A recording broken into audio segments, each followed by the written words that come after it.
Que le Seigneur vous bénisse tous. Amen. Je vais carrément vous inviter à vous lever. Nous allons lire la parole.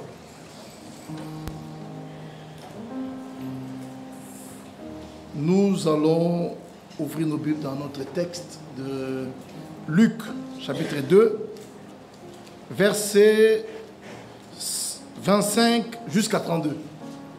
Luc 2, 25 à 32.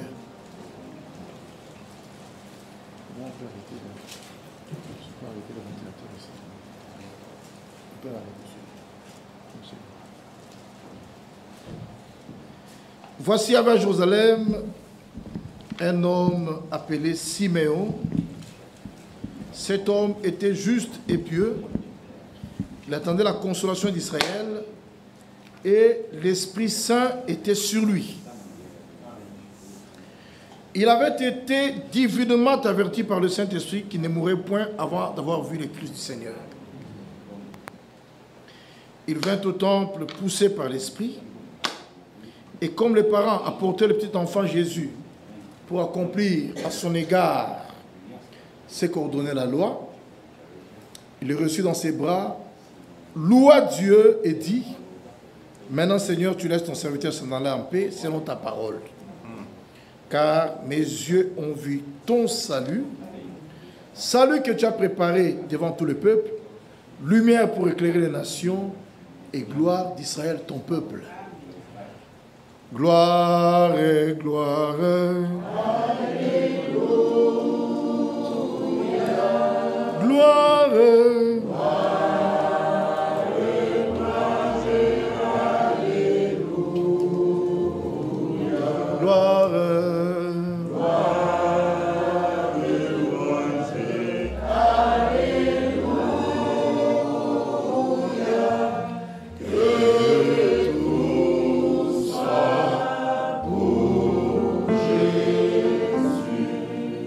Bien-aimé Père Céleste, Créateur des cieux et la terre, auteur de la parole, auteur de la vie, c'est toi-même qui es la vie. Puisses-tu ce soir descendre et parler à ton peuple. Utilise-nous comme de simples instruments de tes saintes mains par lesquels tu vas exprimer ta parole afin que ton peuple sorte d'ici édifié et perfectionné. Seigneur, nous croyons que tu vas le faire. Quand nous te l'avons demandé avec foi, au nom du Seigneur Jésus-Christ. Amen. Amen. Veuillez vous asseoir. Depuis le mardi, nous avons annoncé le sujet que nous allons exploiter tout au long de notre passage ici à Bruxelles. Le sujet, c'est celui qui se trouve dans votre Bible là, dans Luc chapitre 2, précisément verset 26, où il est dit: il avait été divinement averti par le Saint-Esprit. Donc il s'agit d'un avertissement qui ne vient pas d'un homme, mais qui vient de Dieu lui-même. Et quand c'est Dieu, il faut prendre cela très au sérieux. Il y a une différence entre la parole de Dieu et la parole des hommes. Dans la parole d'un homme, il n'y a pas de germe de vie. Mais dans la parole de Dieu, il y a la vie. Quand vous lisez dans Jean chapitre 1, on dit: en elle était la vie. Nous vous prêchons une parole qui détient le germe de vie en elle. C'est que cette parole-là, quand elle entre dans votre âme, elle changera le cours de votre vie. C'est cette parole que nous prêchons. Elle est différente de la parole que les hommes prononcent. Ici, nous n'avons pas de place pour les opinions des hommes. Bien mes frères et sœurs, dans le royaume de Dieu, il n'y a pas de place pour les opinions humaines. Il n'y a même pas d'espace ou de temps pour les opinions des hommes. Mais dans le royaume de Dieu, il y a suffisamment de place et suffisamment du temps pour la parole de Dieu. Parce que la parole de Dieu est différente de la parole des hommes. Les paroles des hommes passeront. Les paroles des hommes failliront, mais la parole de Dieu ne passera pas et la parole de Dieu ne faillira jamais. Chaque fois que nous venons ici dans ces bâtiments, c'est pour entendre la parole de Dieu. C'est pourquoi aucun prédicateur n'a le droit de monter ici et faire des déclarations privées ou des déclarations personnelles. Chaque fois que les enfants de Dieu viennent ici, c'est pour entendre ce que l'Esprit dit aux églises. Nous venons ici pour entendre ce que Dieu nous dit. Et ce que Dieu nous dit se trouve dans sa parole. Quand Dieu parle, ce sera tout conforme aux Écritures. Même à notre prophète, le frère Branham, Dieu lui avait dit dans la prédication, celui qui est en vous, au paragraphe 102 à 103, il lui dit, quand une voix vous parle, observez l'Écriture. Il dit, même si cela est exprimé, si ce n'est pas scripturaire, laissez tomber. La chair n'est pas un lieu de règlement des comptes. Nous ne venons pas ici pour nous défendre nous-mêmes. Nous venons ici pour défendre la parole de Dieu. Et il faut qu'en montant ici, que ce soit seulement la parole de Dieu. Ce n'est pas un lieu d'attaque et de contre-attaque. Ici à la chair. Quand nous venons ici, tout doit se faire pour l'édification. C'est la vérité, mes frères et sœurs. Écoutez s'il vous plaît. Il est dit ici, il y avait à Jérusalem un homme appelé Siméon. Cet homme était juste et pieux. Il attendait la consolation d'Israël. Et l'Esprit Saint était sur lui. Vous savez que frère, même nous ici, nous sommes en train d'attendre la consolation de l'Église. C'est vrai, la venue du Seigneur serait une grande consolation pour nous. Parce que je suis sur la terre, frère, tout est déception. Michel me faisait lire quand on mangeait à la maison qu'il y aura une grande marche ce dimanche. Les parents vont marcher. Pourquoi? Pour contre l'initiation sexuelle aux enfants de la maternelle et aux enfants de l'école primaire. Ça, c'est un monde qui est vraiment un monde à l'envers. Hein? Je vous dis, frère, réellement, le monde entier est sous la puissance du malin. C'est pourquoi le diable est en train de faire un grand effort pour amener les gens dans l'esprit du monde. Dieu a aussi fait un effort pour faire sortir ses enfants de l'esprit du monde. C'est ce que Dieu est en train de faire. Satan est en train de tout faire pour nous placer dans les choses du monde, dans l'esprit du monde, et nous maintenir là afin de rater l'enlèvement. Dieu aussi, par ses messages, il nous dit, sortez du milieu d'elle. Nous sommes appelés à sortir, et non seulement sortir, mais aussi nous séparer. Nous séparer de tout ce qui ne vient pas de Dieu et de sa parole. Dans ces temps de la fin, Dieu appelle à sortir. Dieu sépare. Dieu prépare. Dieu restaure. C'est ce que Dieu est en train de faire. Il appelle d'abord à sortir. Quand il vous appelle à sortir, ensuite, il vous appelle à vous séparer. Et en vous séparant, il vous prépare. Et il vous restaure. Parce que le message que nous prêchons, c'est un message de restauration. Mais avant d'être restauré, vous devez d'abord sortir. Vous ne serez pas restauré à Babylone. Mais vous devez sortir de Babylone. C'est ce que Dieu est en train de faire. Bien mes frères et sœurs, avec ce message, Dieu a fait de nous un peuple mis à part. Même lors du premier exode, Dieu avait appelé Israël à sortir. Dieu avait mis son peuple à part. Même dans Nombre 23, verset 9, quand Balaam observait le peuple d'Israël, il dit, je le vois du sommet des rochers. Je le contemple à partir des collines. C'est un peuple qui a sa demeure à part. Et qui ne fait pas partie des nations. Même aujourd'hui, frère, l'église de Jésus-Christ, c'est un peuple qui a sa demeure à part. Et qui ne fait pas partie des dénominations. Nous sommes un peuple différent. Nous avons notre demeure à part. Et nous ne faisons pas partie des dénominations. Nous ne faisons pas partie du monde. C'est pourquoi l'esprit qui nous conduit, c'est un esprit différent de celui du monde. Quand un enfant de Dieu comprend ça, il ne peut plus laisser les choses du monde dominer dans sa vie. C'est vrai, frère. L'église du Dieu vivant, même la façon dont elle est dirigée, ce n'est pas de la même manière que les gens du monde sont dirigés. Dieu ne dirige pas de la même manière. Israël était le peuple de Dieu, choisi par Dieu, appelé par Dieu, et c'est Dieu qui devait les diriger. Quand ils sont sortis de l'Égypte, c'est Dieu lui-même qui les dirigeait. Pendant la journée, Dieu s'est manifesté comme étant la nuée, et la nuit, il s'est manifesté comme la colonne de feu, et il était là comme le rocher frappé pour les abreuver. Bien-aimés frères et sœurs, jamais dans toute l'histoire du salut, Dieu n'a laissé son peuple se débrouiller. Jamais. Dieu est toujours intervenu pour prendre la conduite de son peuple. Et même ici à Bruxelles, nous sommes le peuple de Dieu. Dieu ne nous lâchera pas, il nous conduira jusqu'à la fin. C'est la vérité.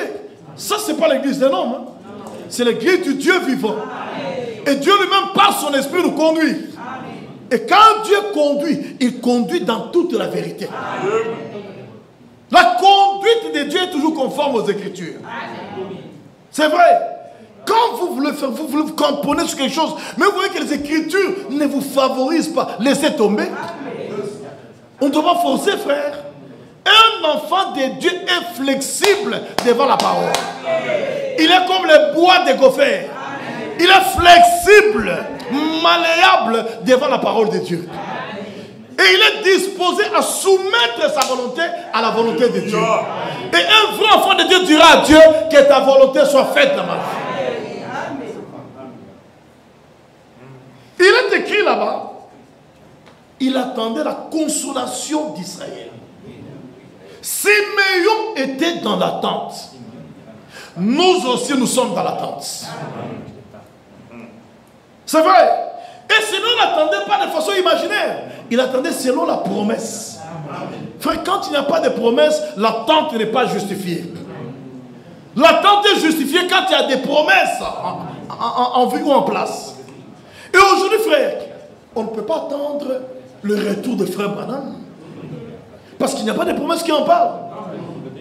Mais nous attendons le retour du Seigneur Jésus-Christ.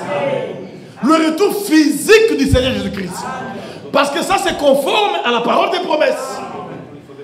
Quand il n'y a pas de promesses dans l'Écriture sur quelque chose, l'attente n'est pas justifiée. Mais quand il y a des promesses dans l'Écriture, l'attente est justifiée. Aujourd'hui, nous avons raison d'attendre de la pluie de la première et de l'arrière-saison parce que la Bible en parle. Nous avons raison d'attendre la première résurrection parce que la Bible en parle. Nous avons raison d'attendre la transmutation parce que la Bible en parle. Nous avons raison d'attendre l'enlèvement parce que la Bible en parle. Nous avons raison d'attendre le millénium parce que la Bible en parle. Et nous avons raison d'attendre l'éternité parce que la Bible en parle. Bien frère, dans le royaume de Dieu, Dieu a tout couché dans sa parole. Tout est là dans ce document divin qu'on appelle la Sainte Bible. C'est le seul livre saint qu'il y a sur la terre. Pourquoi est-ce qu'on l'appelle livre saint? Parce que c'est le livre de Dieu. Et tout ce qui appartient à Dieu est saint. Est-ce que vous savez que nous aussi nous sommes des saints parce que nous sommes la propriété de Dieu? Tout ce que Dieu prend pour en faire sa propriété, cette chose-là est sainte. Et par notre nouvelle naissance, Dieu a fait de nous sa propriété, alors nous sommes des saints. Aujourd'hui, on ne peut pas parler des saints dans d'autres religions. On ne peut pas. Parler des saints chez les musulmans, ça n'existe pas. Parler des saints chez les kimbanguistes, chez les bouddhistes là-bas, chez les hindous, jamais, ça n'existe pas. Avant de parler des saints, il faut que le saint soit là. Et le saint, c'est Dieu lui-même. Tu ne peux pas être saint si tu n'es pas en contact avec le saint. C'est la vérité. Tu ne peux pas être saint si tu ne connais pas le Dieu saint. Et tu ne peux pas être saint si le Dieu saint ne fait pas de toi sa propriété. Aujourd'hui, Dieu a fait de nous sa propriété. C'est pourquoi nous sommes des saints. Nous ne les deviendrons pas après la mort. Nous sommes saints maintenant. Jean chapitre 17, verset 17 dit: sanctifie-les par ta vérité, ta parole est la vérité. C'est la parole de vérité qui nous sanctifie. Et elle nous sanctifie de notre vivant. pas après la mort. Et je n'ai pas honte de vous dire ce soir, je salue les saints de Bruxelles. Et je salue aussi les saints qui nous suivent en ligne. C'est la vérité. Je n'ai rien fabriqué. C'est la parole de Dieu. Paul a adressé ses épîtres aux saints qui sont à Éphèse, aux saints qui sont à Corinthe, aux saints qui sont à Thessalonique. Ce n'était pas des morts, c'était des vivants. Et moi ce soir, je m'adresse aux saints qui sont à Bruxelles. Je ne m'adresse pas aux morts, je m'adresse à vous qui êtes vivants là-bas. C'est la vérité. Le sang de Jésus nous a purifiés. La parole de vérité nous purifie. Ça, c'est un privilège. Simeon était un homme juste et pieux. Et il attendait la consolation d'Israël. Frère, on n'attend pas l'accomplissement des promesses avec une vie souillée. On attend l'accomplissement des promesses avec une vie sainte. Ce sont les saints qui hériteront les promesses. Il n'y a aucun homme souillé qui héritera les promesses. Les promesses, c'est pour les saints. Je vous donne 3 écritures. Matthieu chapitre 5, verset 8. Il est écrit là-bas: heureux ceux qui ont le cœur pur, car ils verront Dieu. Ça, c'est la première écriture. Vous voyez que ceux qui verront Dieu, c'est ceux qui ont le cœur pur. Donc, ce sont les saints. Je donne la deuxième écriture. C'est Hébreux chapitre 12, verset 14. Il est écrit là-bas: recherchez la paix avec tous et la sanctification sans laquelle personne ne verra le Seigneur. C'est-à-dire, pour voir le Seigneur lors de sa seconde venue, il faut être saint. Donc vous voyez que nous nous sanctifions pour hériter les promesses. Troisième écriture, 1 Jean chapitre 3, verset 2 à 3. Il est écrit là-bas: bien-aimés, nous sommes maintenant enfants de Dieu. Et ce que nous serons n'a pas encore été manifesté. Mais nous savons que lorsqu'il paraîtra, nous serons semblables à lui et nous les verrons tel qu'il est. Et au verset 3, il est dit: quiconque a cette espérance en lui se purifie comme lui-même est pur. Nous ne nous sanctifions pas pour être sauvés. Mais nous nous sanctifions pour hériter les promesses. Il n'y aura pas d'héritage des promesses avec une vie souillée. C'est pourquoi même Paul dans Actes, il parle de l'héritage avec les sanctifiés. C'est avec les sanctifiés. Ce sont les saints qui hériteront. C'est pourquoi, frère, la sainteté, c'est une obligation divine pour chaque croyant. Il faut marcher dans la sainteté. Même la ville dans laquelle nous allons, elle est appelée la ville sainte. La Jérusalem céleste. Elle est appelée la ville sainte. Il n'y a que les saints qui entreront là-bas. Aucun homme souillé n'entrera dans la Nouvelle Jérusalem. C'est la vérité, frère. Maintenant, cet homme juste et pieux, qui attendait la consolation d'Israël, et l'Esprit Saint était sur lui. Cet homme-là était divinement averti par le Saint-Esprit qui ne mourrait point avant d'avoir vu le Christ du Seigneur. Simeon, en son temps, là c'était lors de la première venue du Messie, en son temps, il fut divinement averti qu'il ne mourrait point. Mes frères, même nous sommes divinement avertis. Voici, je vous dis un mystère, nous ne mourrons pas tous. Mais tous nous serons changés. C'est-à-dire que même parmi nous dans la salle ici, il y a des gens qui ne passeront pas par la mort. Et qui monteront au ciel vivant. C'est vrai. Nous sommes l'épouse du 7e âge de l'église. Et l'épouse du 7e âge de l'église, comme Enoch qui était le 7e depuis Adam, et qui n'est pas passé par la mort, mais est monté vivant au ciel, dans ce 7e âge de l'église, nous monterons au ciel vivant. Frère, l'écriture de Corinthiens 15, à partir du verset 50, qui dit: voici, je vous dis un mystère, nous ne mourrons pas tous, mais tous nous serons changés. C'est dans cet âge de la fin que nous l'expérimenterons. Parce que tous les 6 âges sont dans la tombe. Mais le 7e âge, nous n'irons pas tous dans la tombe. Il y a des gens parmi nous qui entreront dans la tombe, mais il y a aussi des gens parmi nous qui n'entreront pas dans la tombe. Qui seront debout comme un oc. Le Seigneur vient, il change et puis il part. Frère, aujourd'hui dans notre âge, nous avons et les morts en Christ et nous les vivants qui seront restés. Nous tous dans cet âge ici. Être dans cet âge nous concerne pleinement.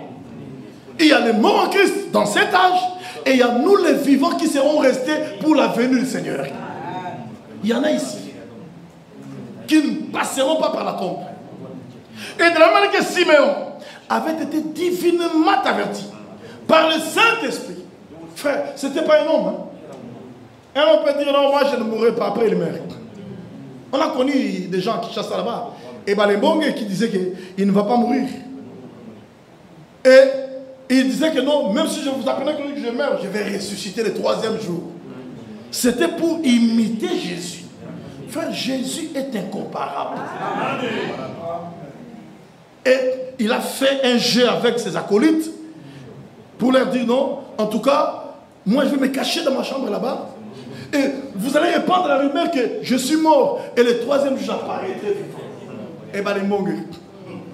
Frère, quand la rumeur est sortie, Mobutu dit non, non, non. Cette chose, je ne trouve pas ça clair. Je ne vois pas clair ici. Il dit à ses commandos, il dit, allez dans sa maison. Allez fouiller partout. Et on est allé fouiller, on a trouvé Barimboga dans sa chambre. Mobutu dit, mais il y a des gens qui ont fait quoi. Si vous avez fait un peu, tout le monde quoi. Il dit, ah, excusez-moi, frère. Il dit, si tu meurs, tu as vu que si tu meurs, tu vas ressusciter. Alors, maintenant, tu vas vraiment mourir, on va voir comment tu vas ressusciter. Et Mobutu dit, allez, tuez-les. On l'a tué là-bas. Et il n'est jamais ressuscité. Parce que c'était un homme. Mais moi, je connais un homme qui a dit, j'ai le pouvoir de donner ma vie et de la reprendre. Et il a donné sa vie, le 3e jour, il est ressuscité. C'est notre Seigneur Jésus-Christ.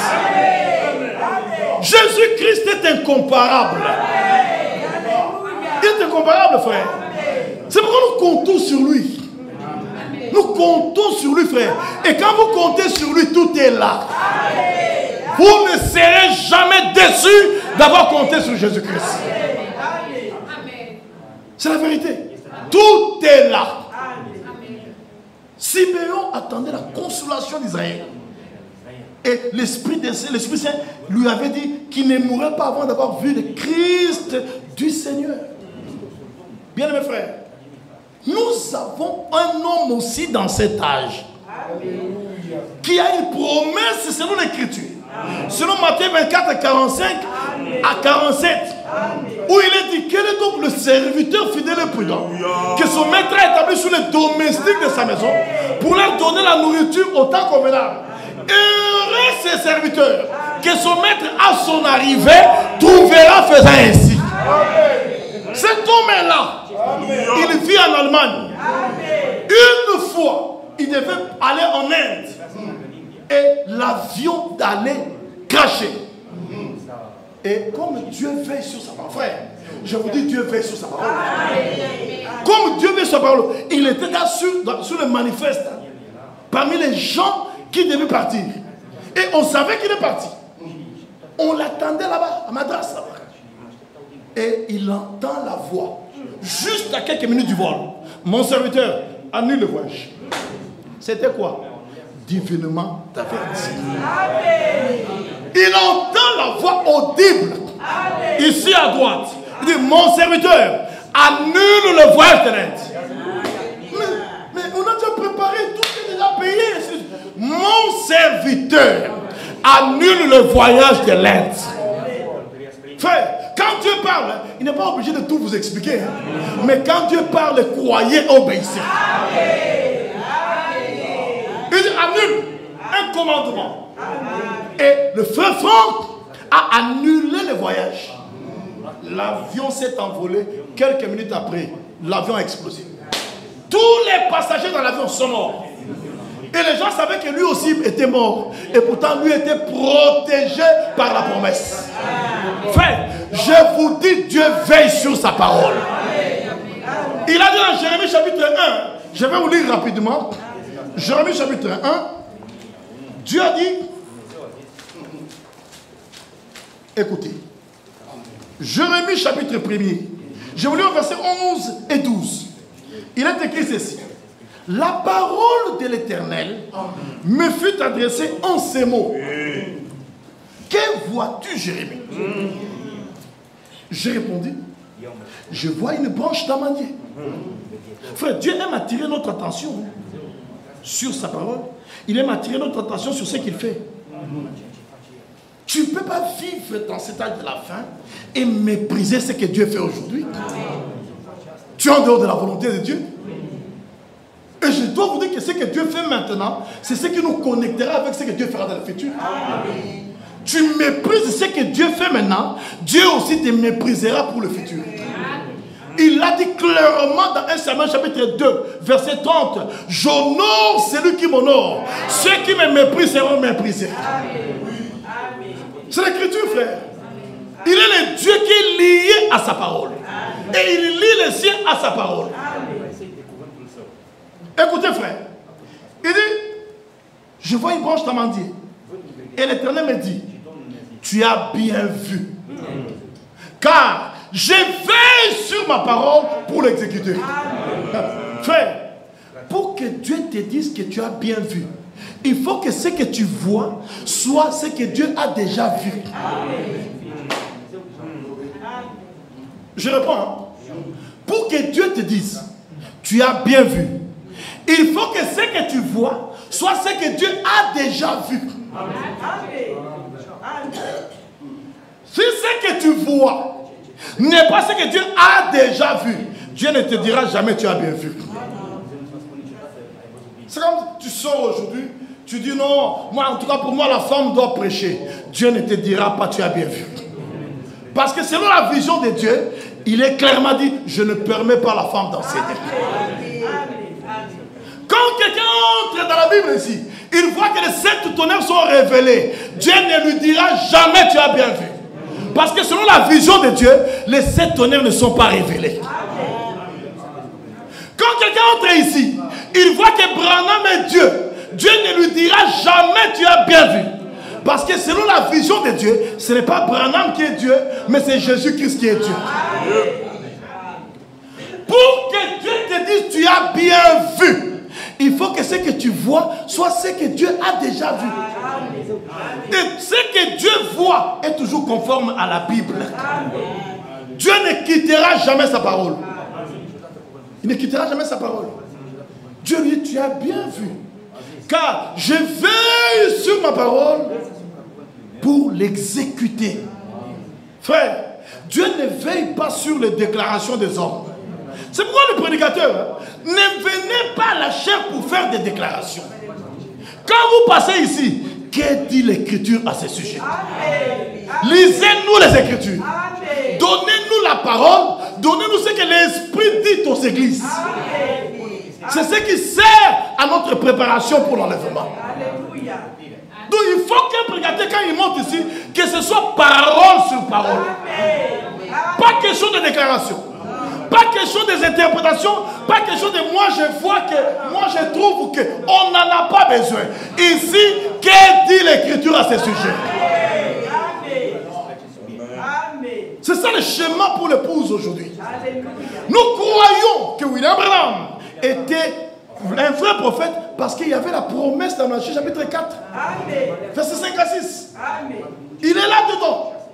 Nous croyons que Van Frank est le serviteur fidèle et prudent parce que la Bible en a parlé dans Matthieu 24, 45 à 47. Et dans toute l'histoire du salut, jamais un vrai n'est devenu un faux. Jamais. Quand tu es un vrai serviteur, tu le resteras jusqu'à ta mort. Si après des années, tu te manifestes comme étant un faux, tu étais déjà faux mais tu t'es camouflé. Tu étais faux mais tu t'es camouflé. C'est la vérité, frère. Jamais dans toute l'histoire du salut, un vrai est devenu fou. Ça n'existe pas. Oh non, Franck là, mais il était avec Dieu et puis Dieu l'a rejeté. Dieu ne le rejettera jamais. Branham là, il était bien, Dieu l'utilisait. Mais à la fin de sa vie, quand il a abandonné la parole, c'est pourquoi il est mort par accident. As-tu une écriture qui dit qu'un serviteur de Dieu ne peut pas mourir par accident? Mais moi j'ai l'écriture dans Psaume qui dit, je vous ai dit, vous êtes des dieux, mais vous mourrez comme des hommes. Et vous tombez comme un prince quelconque. Frère, dans la Bible, Jean-Baptiste est mort par décapitation. Hein? Un prophète majeur, mais décapité. Dans la prison. À cause des caprices d'une femme. C'est vrai. Mais on l'a décapité. Vous savez que la mort du Seigneur, c'était la mort la plus ignominieuse de son temps. Mourir nu à la croix, vous étiez considéré comme étant un maudit. Puisqu'il était écrit, maudit soit quiconque est pendu au bois. Notre Seigneur est mort maudit. Et ce n'était pas sa malédiction, c'était ta malédiction qu'il avait portée. Il a pris ta malédiction afin que toi tu prennes sa bénédiction. Et aujourd'hui en Christ, nous avons été bénis, frère. C'est pourquoi même quand il monte au ciel, il est monté au ciel en bénissant. Il bénissait. Et aujourd'hui, quiconque croit en Jésus, la malédiction est ôtée et la bénédiction prend place. Je vous dis ce soir, ne raisonnez plus, vous êtes bénis. C'est pourquoi Paul n'avait pas honte de le dire. Hein? Dans Ephésiens 1, verset 3, il dit, loué soit Dieu, le Père de notre Seigneur Jésus-Christ, qui nous a bénis de toutes sortes de bénédictions spirituelles dans le lieu céleste en Christ. C'est en Christ que nous sommes bénis. Et nulle part ailleurs. C'est pourquoi Christ est le cœur de l'histoire du salut. Il est le centre de notre prédication. Nous parlons de lui ici. Et je vous dis, frère, Jésus-Christ est la seule autorité où, quand vous citez son nom, elle vient là-bas. Citez le nom du roi de Belgique. Citez-le maintenant. Il ne viendra pas. Citez le nom du président de la RDC. Félix Tshisekedi. Où est-il? Il ne viendra pas. Citez le nom même de Joe Biden. Il ne viendra pas. Mais si vous citez le nom de Jésus, il vient là-bas. C'est pourquoi Jésus est différent de toutes les autorités. Jésus, c'est l'autorité suprême, frère. C'est la vérité. Dans chaque époque, le peuple de Dieu a toujours été divinement averti.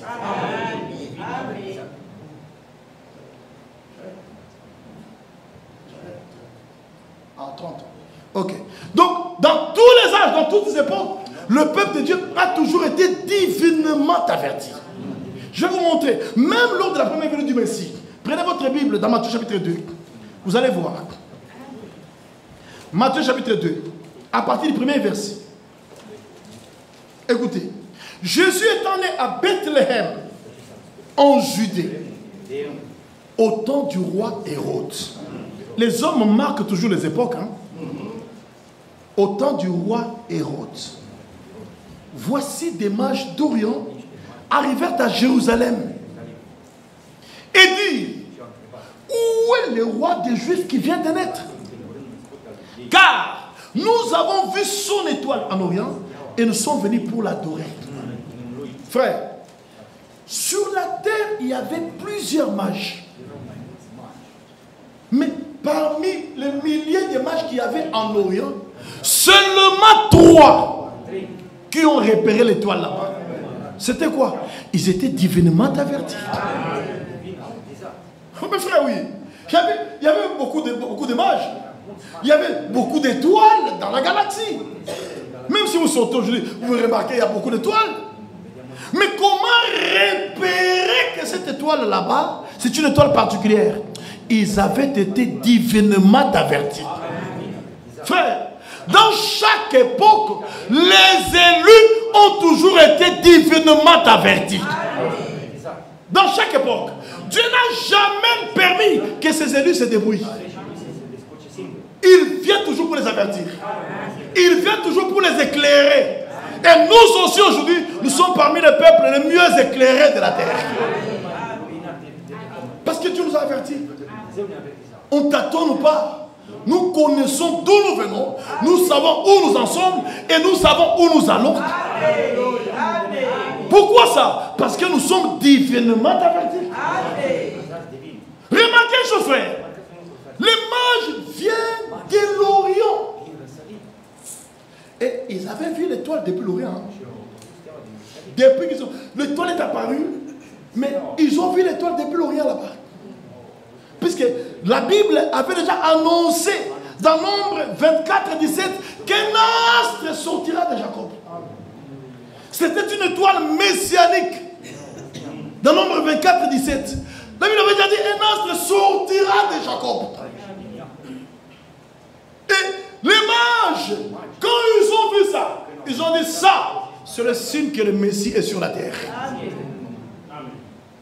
Et l'étoile véhiculait un message. C'était une étoile messager. Quel était le message de l'étoile? Le roi des Juifs vient de naître. Allez l'adorer. L'étoile ne se présentait pas, mais l'étoile pointait les rois. Frère, même dans le naturel, une étoile reflète la lumière du soleil. L'étoile n'a pas sa propre lumière, mais l'étoile reflète la lumière du soleil. Mais qui est le soleil de justice? C'est notre Seigneur Jésus-Christ. Il est le soleil de justice. Quand l'étoile reçoit la lumière du soleil, elle la reflète maintenant au monde. C'est pourquoi je dis, frère, Branham n'a pas son propre message. C'est le message du Seigneur Jésus-Christ. Lui l'a reçu et il l'a transmis. En tant qu'étoile. Parce que si vous lisez dans les âges de l'église, vous verrez qu'il y a eu 7 étoiles dans la main droite du Seigneur. La première étoile c'était Paul. La deuxième c'était Irénée. La troisième c'était Martin. La quatrième c'est Colomban. La cinquième c'est Luther. La 6e c'est Wesley. Et la 7e, je vais aussi citer son nom sans avoir honte, c'est William Marion Branham. Il était la 7e étoile dans la main droite du Fils de l'homme. Et vous remarquez que toutes ces étoiles là-bas, ils étaient en contact avec le soleil de justice. Même la première étoile, Paul, qui s'appelait Saul, en ce moment-là, il était là, sous le chemin de Damas, pour aller persécuter l'église. Mais le soleil de justice l'a frappé en plein midi. Et il est tombé par terre. Et Paul a dit, qui es-tu, Seigneur? Il dit, je suis Jésus que tu persécutes. Il te serait dur de régimer contre les aiguillons. C'était ça. Et depuis ce jour-là, Paul n'a plus persécuté l'église, mais lui-même a été persécuté. Au lieu que Paul persécute l'église, on l'a vu maintenant commencer à soutenir l'œuvre de Dieu. Frère, Dieu, il sait comment transformer les gens. Il sait comment transformer les gens. Et il a rencontré le soleil. Et le soleil lui a transmis sa lumière. Et Paul a pris cette lumière là-bas, il l'a répandue au loin vers les nations. C'est la même chose au temps de la fin. William Branham a rencontré le même soleil. Paul l'a rencontré le matin, mais William Branham l'a rencontré au temps du soir. Le même soleil, mais au temps du soir. Trouvant les conditions du soir. Mais pas deux soleils différents. Le même Jésus, le même évangile qui est apparu en Orient, c'est le même évangile qui est réapparu en Occident. C'est pourquoi le message du temps de la fin, c'est le retour à la foi apostolique. Il nous ramène à ce qui était au commencement. Baptême comme au commencement. Repas du Seigneur comme au commencement. Lavage des pieds comme au commencement. Même notre façon d'être, ça doit être comme au commencement. Au commencement, il n'y avait pas de femme artificielle. Même à la fin, soyez naturel comme au commencement. C'est ça la Bible. Le message nous demande de retourner pleinement comme au commencement. On ne doit pas retourner au commencement seulement pour le baptême et autre chose. Il y a des choses où on refuse de retourner au commencement. Non, le retour doit être total. Comme au commencement. Au commencement, les femmes ne s'habillaient pas sexy. Même à la fin, ne vous habillez pas sexy. C'est contraire aux Écritures. Dieu n'a jamais autorisé ça, frère. Bien, mes frères et sœurs, nous sommes divinement avertis. Et il faut nous laisser être avertis par Dieu. Agir conformément à ce que Dieu a averti. C'est la vérité. Et ils ont dit, écoutez, où est le roi des Juifs qui vient de naître? Comment est-ce qu'ils savaient qu'il est né? Ils avaient été divinement avertis. Ils étaient nombreux en ce temps-là. Mais il n'y avait que 3 qui ont repéré. Et je vous dis aujourd'hui, il y a beaucoup d'appelés, mais peu d'élus. Les appelés peuvent se contenter de la volonté permissive de Dieu. Mais les élus ne se contentent que de la volonté parfaite de Dieu. C'est la vérité. Un élu, la parole ne la chopera jamais. Même une parole qui connaît sa vie, l'élu dira amen à cette parole là-bas. Et il implorera la grâce de Dieu pour le rendre capable. Mais quand vous voyez quelqu'un, la parole choque, il se fâche, il reste à la maison, ce n'est pas un élu. Ce n'est pas un élu. Un élu se nourrira toujours de la parole. Et il reconnaîtra ce que Dieu fait en son temps. Et quand il le reconnaît, il s'alignera. Les élus ne deviendront pas des caprices devant la parole. Mais par contre, ils s'humilient devant la parole.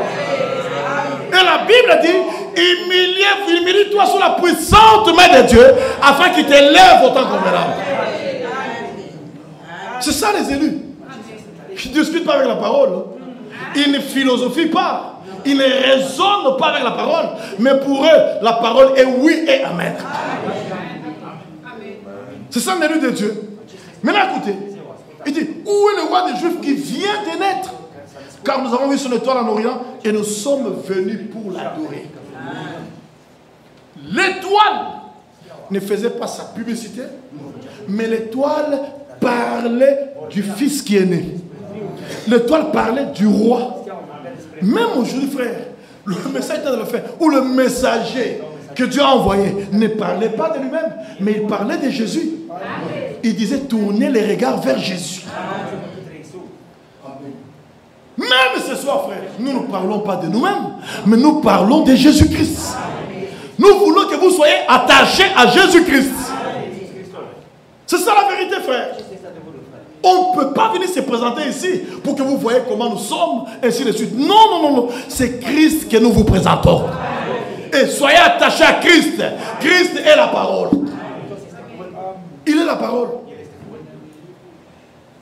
Ils n'étaient pas venus adorer l'étoile, mais ils sont venus adorer le roi. Frère, voilà pourquoi aujourd'hui, nous n'adorons pas Branham, mais nous adorons Dieu au nom du Seigneur Jésus-Christ. C'est Dieu que nous adorons. Mais nous l'adorons en son nom. Le nom de Dieu, c'est Seigneur Jésus-Christ. C'est ça la vérité, frère. Aujourd'hui, on va se permettre de commencer à adorer frère Branham. Il y a même des gens qui disent aujourd'hui que Branham, c'est le père de Jésus-Christ. Oui, frère, ça s'est dit. Ça s'est dit, ça se prêche, ça se croit. Mais vous devez vous réjouir parce que vous ne voulez pas écouter de telles choses là-bas. C'est la grâce que Dieu vous a faite. Parce que les gens qui croient ça, d'autres ont étudié plus que vous. D'autres ont plus de moyens que vous. Donc ce n'est pas un problème de niveau d'études, ni des moyens. C'est la grâce de Dieu pour vous. Dieu nous a fait grâce afin que nous comprenions les choses correctement. Remarquez qu'ils ont vu l'étoile depuis l'Orient. Et quand ils ont vu l'étoile a provoqué un déplacement ou un exode. Le message que l'étoile véhiculait a fait que ces gens-là puissent quitter là où ils étaient et se déplacer. Et aujourd'hui, quiconque écoute le message du temps de la fin, véhiculé par l'étoile, il ne restera pas dans une dénomination, il se déplacera. C'est pourquoi, frère, ce message, c'est un appel à sortir. C'est un appel à sortir. Le message de Moïse, c'était un appel à sortir. Même quand Dieu a parlé à Abraham, c'était un appel à sortir. Je veux montrer que dans tous les âges, le message que Dieu a toujours donné, c'est toujours un appel à sortir. Dieu appelle toujours à sortir. Même Jésus était venu appeler à sortir. Paul était venu appeler à sortir. Même Martin Luther, quand il est venu avec le message de la justification. Mais les gens sont sortis de l'église catholique. Quand Wesley est venu avec la sanctification, les gens sont sortis de l'église luthérienne. Quand les pentecôtes sont venus, les gens sont sortis de l'église méthodiste. Et quand William Branham est venu, les gens sont sortis de chez pentecôtistes. Et aujourd'hui, il faut sortir de tout ce qui ne vient pas de Dieu ni de sa parole. Nous devons sortir totalement. C'est que dans votre vie là, vous devez vérifier votre vie par rapport à la parole de Dieu. Tout ce qui n'est pas conforme à la parole, mettez de côté. Ne raisonnez même pas, mettez de côté. Dieu ne confirmera que sa parole. C'est la vérité. Parce que dans ce temps de la fin, l'épouse qui a été divinement avertie, Dieu fera d'elle une épouse parole. Nous serons une épouse parole dans ce temps de la fin. Maintenant, frère, la bonne nouvelle véhiculée par les mages, mais elle a créé du trouble chez les religieux. Écoutez, le roi Hérode ayant appris cela, fit troubler et tout Jérusalem avec lui. Quelque chose qui réjouissait les mages, mais cela a troublé le roi et tous les religieux. L'histoire se répète. Hein?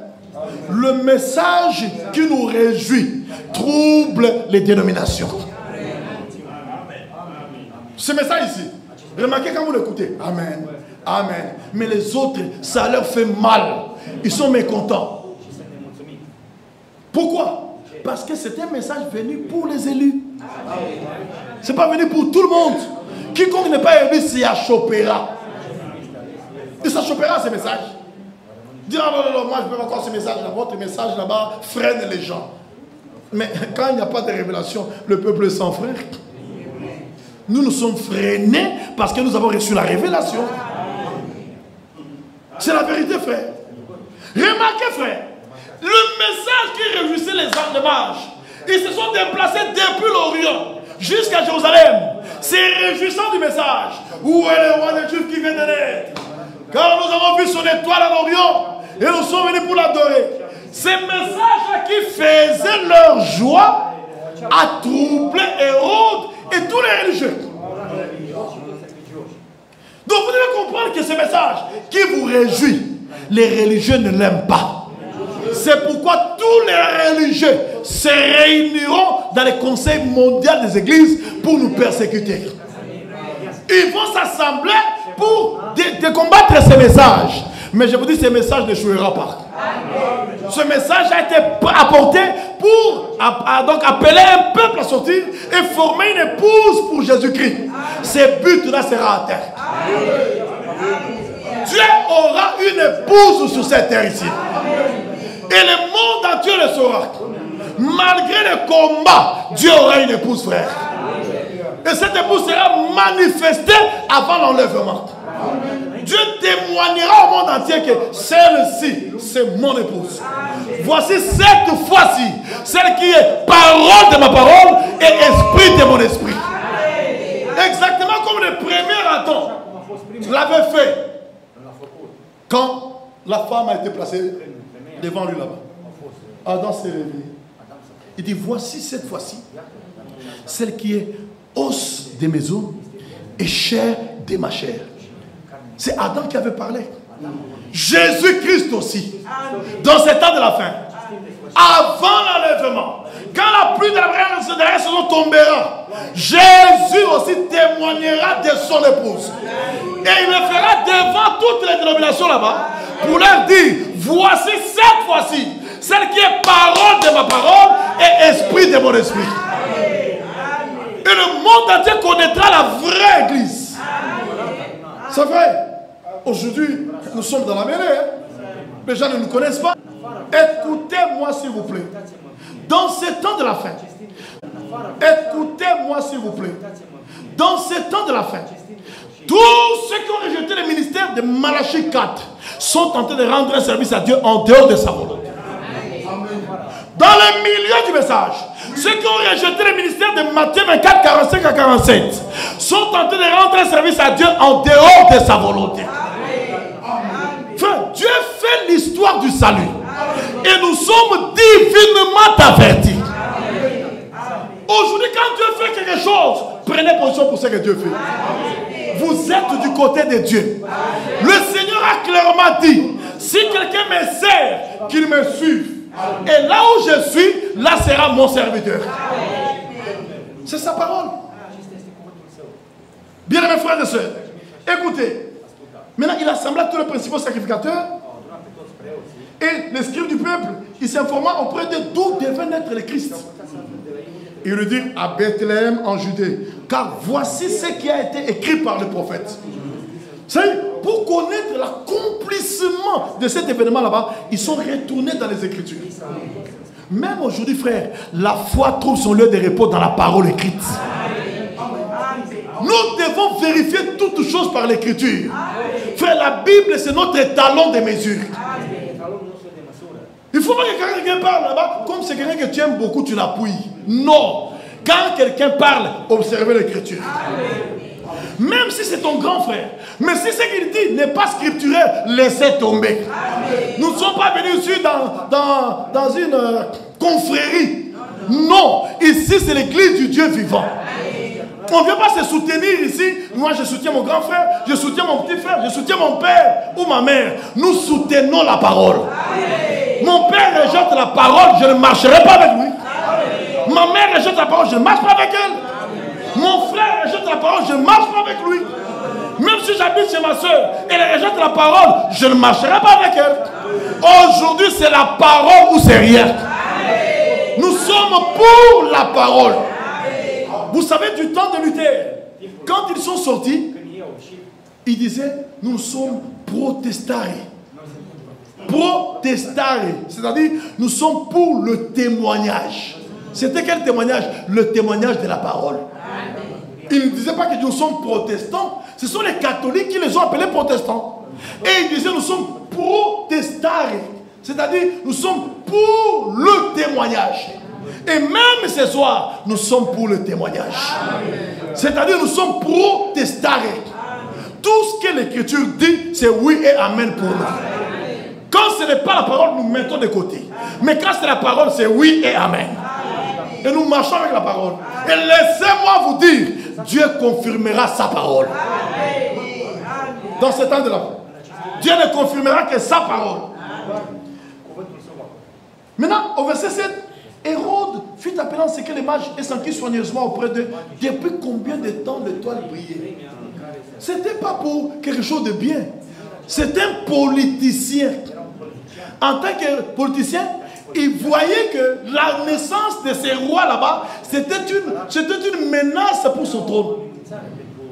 Un politicien n'aime pas être détrôné. Alors, il devait avoir toutes les informations, connaître, ça fait combien de temps? Et il a appris que ça faisait à peu près 2 ans que l'étoile brillait. Il dit, ah ok.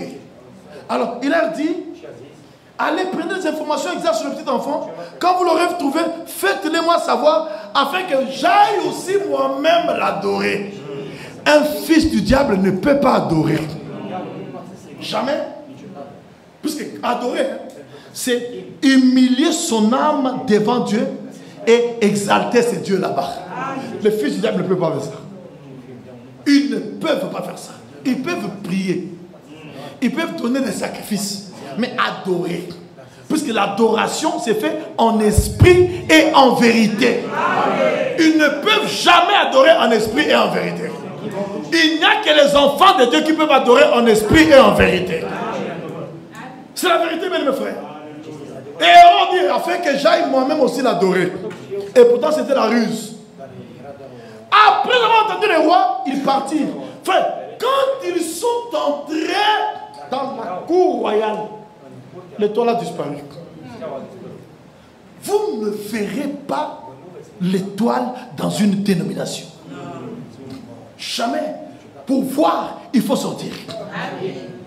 Quand ils sont entrés là, l'étoile a disparu. Ils ne voyaient plus l'étoile. Mais quand ils sont sortis de ces conseils écuméniques de ce temps-là, l'étoile s'est mise à briller. Et quand ils ont vu l'étoile, ils furent dans une grande joie. Et voir, c'est comprendre. Voir, c'est comprendre. Parce que cette étoile-là, beaucoup de gens pouvaient regarder. L'étoile, il y a une étoile là-bas, mais ils ne voyaient pas. Tu peux regarder sans voir. Mais ici, c'est voir. Et voir, c'est comprendre. Quand ils l'ont vu, ils furent dans une grande joie. Et cette étoile marchait devant eux. Jusqu'à ce qu'étant arrivé au-dessus du lieu où était le petit enfant, elle s'arrêta. Parce que le but du message de l'étoile, c'était le roi qui venait de naître. Et je vous dis, frère, le jour où Jésus reviendra, ce message du temps de la fête se terminera. Parce que ce message a été envoyé pour préparer la seconde venue du Messie. Et le jour où l'enlèvement aura lieu, fini le message du temps de la fête. On n'en parlera plus. Parce qu'il a été dit à Frère Branham, le 11 juin 1933, de même que Jean-Baptiste a été envoyé comme précurseur de la première venue du Messie, tu seras envoyé avec un message qui préparera la seconde venue du Messie. Le jour où la seconde venue du Messie aura lieu, le but du message sera atteint. Et on ne parlera plus du message du temps de la fin. Et nous n'aurons plus besoin de venir ici à Bruxelles. Parce que nous irons dans l'enlèvement. C'est la vérité. Et après avoir entendu le roi, ils partirent. Quand ils aperçurent l'étoile, ils furent saisis d'une grande joie. Ils entrèrent dans la maison, virent les petits enfants avec Marie sa mère, se prosternèrent et l'adorèrent. Ils ouvrirent ensuite leur trésor et lui offrirent en présent de l'or, symbole de la divinité, de l'encens, symbole du service, et de la myrrhe, symbole de la mort. C'est que cet enfant-là, ce petit enfant là-bas, c'était Dieu venu en service pour mourir. Donc les trois dons là-bas, c'était des dons appropriés qui indiquaient tout le parcours de cet enfant là-bas. Donc ces dons-là, l'or symbolisait la divinité pour montrer que moi, cet enfant qui vient de naître ici, c'est Dieu lui-même. C'est Elohim lui-même. Et l'encens montrait le service. Que cet enfant qui est né n'est pas venu s'aventurer, mais il est venu faire un travail. Et quel travail? Le travail de mourir. Mourir pour le péché de l'humanité. Et le jour où cela fut accompli à Golgotha, Jésus s'est écrié, tout est accompli. Puisqu'il a achevé l'œuvre que Dieu lui avait donné de faire. Et il dit, c'est accompli. Tout est accompli. J'ai accompli le salut des hommes. J'ai accompli la guérison des hommes. J'ai accompli la délivrance des hommes. J'ai accompli la bénédiction des hommes. J'ai accompli la réconciliation de l'humanité avec la divinité. C'était par l'œuvre de Golgotha. Et maintenant, écoutez, frère. Ils ouvrirent leur trésor, ils ont donné au verset 12. Puis, divinement avertis, en songe, de ne pas retourner vers Hérode, ils regagnèrent leur pays par un autre chemin. Voilà. Il fut dit, le mage, Dieu est descendu, il dit, ne rentrez plus chez Hérode, prenez notre chemin. Nous avons besoin de la conduite du Saint-Esprit. Frère, Dieu nous avertit par sa parole afin que lui-même nous conduise. Et quand Dieu nous conduit, nous atteindrons le but. C'est la vérité, frères et sœurs. Dieu connaît le chemin. Quand Israël est sorti de l'Égypte, Israël ne connaissait pas le chemin, mais Dieu passait devant pour leur indiquer le chemin. Ceux qui sont restés fidèles en croyant et en obéissant, ils sont entrés dans la terre promise. Mais ceux qui étaient rebelles, ils sont morts dans le désert. Même aujourd'hui, frère, Dieu nous avertit. Ceux qui croient et obéissent atteindront l'objectif. Mais ceux qui méprisent mourront dans le désert comme les autres. Dernière écriture, avant d'arrêter. Écoutez, frère. Dans Matthieu 2, là toujours, verset 19 à 22. Quand Hérode fut mort, voici un ange du Seigneur apparut en songe à Joseph en Égypte et dit, lève-toi, prends le petit enfant et sa mère et va dans le pays d'Israël. Car ceux qui en voulaient à la vie du petit enfant sont morts. Joseph s'éleva, prit les petits enfants et sa mère et alla dans le pays d'Israël. Mais ayant appris qu'Archélaus régnait sur la Judée à la place d'Hérode, son père, il craignit de s'y rendre. Et divinement averti en songe, il se retira dans le territoire de la Galilée. Est-ce que vous voyez, frère? Comment Dieu est en train de prendre soin de son peuple. Si Dieu l'a fait en ce temps-là, aujourd'hui, Dieu fera la même chose. Dieu ne nous abandonnera pas. Remarquez, là, les étoiles, plutôt les mages, furent divinement avertis par l'étoile, mais Joseph fut divinement averti en songe. Dieu parle tantôt d'une manière, tantôt d'une autre. Dieu peut parler en songe. Dieu peut parler en vision. Dieu peut parler par prophétie. Dieu peut parler dans le cœur. Dieu peut parler par voix audible. Dieu peut parler par la parole, par la prédication de la parole. Dieu peut vous parler par la nature. Dieu peut vous parler par la voix du cœur. L'onction vous enseigne dans le cœur. Il parle tantôt d'une manière, tantôt d'une autre. Mais il faut seulement prendre garde à ce que Dieu dit. Et toutes ces voix-là que Dieu utilise pour parler à son peuple, ces voix là-bas ne seront jamais contraires à la Bible. Jamais elles ne seront contraires à la Bible. Quand une voix vous parle, même si elle paraît bien, mais si elle est contraire à la Bible, mettez ça de côté. C'est là qu'il y a la démarcation entre nous et les pentecôtistes. Les pentecôtistes, c'est tout ce qu'ils voient en songe, c'est Dieu qui a parlé. Frère, tout songe ne vient pas de Dieu. Hein. Il y a 3 sources de songes. Il y a des songes d'origine divine, il y a des songes d'origine diabolique, et il y a des songes d'origine purement humaine. 3 sources de songes. Dans les songes d'origine divine, il y en a 2. C'est-à-dire, quand un prophète majeur est sur la terre, Dieu donne des songes énigmatiques. C'est-à-dire des songes avec des symboles, parce que Dieu ira révéler ça à son prophète pour qu'il interprète les symboles. Mais quand un prophète majeur n'est pas sur la terre comme maintenant, ne venez pas avec des songes énigmatiques, parce que personne ne va les interpréter. Dès que nous sommes ici, ne viens pas. Oh, frère Michel,